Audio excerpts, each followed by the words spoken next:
Selamat siang Komandan, izin melaporkan pada ini Rabu tanggal 5 Januari 2022.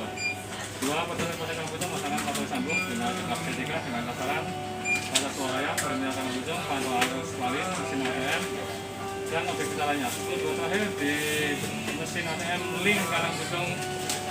Untuk situasi kaki masa sampai saat ini terdapat aman kembali, arus lalu berjalan lancar dan kondusif. Rata-rata bencana alam, kriminalitas, nihil, laporan terima jelas. Demikian yang dapat kami laporkan. Selamat siang.